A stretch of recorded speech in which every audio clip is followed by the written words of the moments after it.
কৈখালির ঘাট থেকে আমরা কিন্তু নৌকা নিয়ে বেরিয়ে পড়েছি। যাব আমরা প্রায় কৈখালি রেঞ্জ অফিসে। সেখানে গিয়ে দেখছেন নদীর ধারে সব জাল পাতা আছে।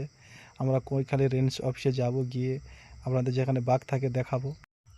বন্ধুরা, আপনারা দেখতে পাচ্ছেন আমরা কিন্তু নৌকো নিয়ে কৈখালি থেকে চলে এসেছি কৈখালি রেঞ্জ অফিসে। দেখতে পাচ্ছেন তারের জাল দিয়ে রেঞ্জ অফিসটাকে ঘিরে রাখা হয়েছে, কারণ ওই তারের ওই পারটাতে কিন্তু বাঘ থাকে। বাঘ যাতে না রেঞ্জ অফিসে আসতে পারে তার জন্য কিন্তু দেখতে পাচ্ছেন তারের জাল দিয়ে ঘেরা রয়েছে চারিদিকটা।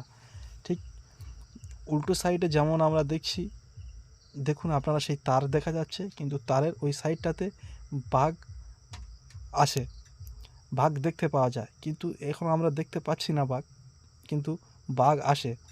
হ্যাঁ, আমাদের চোখে দেখা পড়ছে না বা আমাদের দেখা মিলছে না বাঘ, কিন্তু বাঘ ওখানে আসে।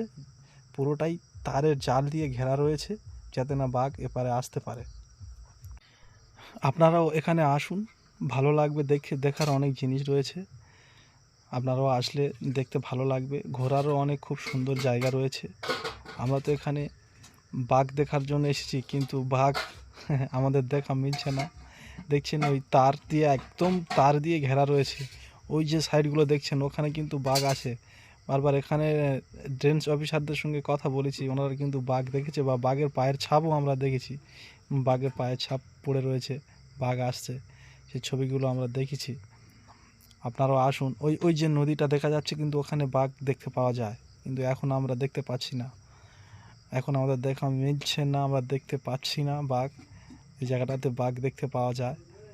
হ্যাঁ, ওই নদীটাতে বাঘ জল খেতে আসে। তা ভালো লাগলে আপনারা একটা লাইক, শেয়ার, সাবস্ক্রাইব করবেন।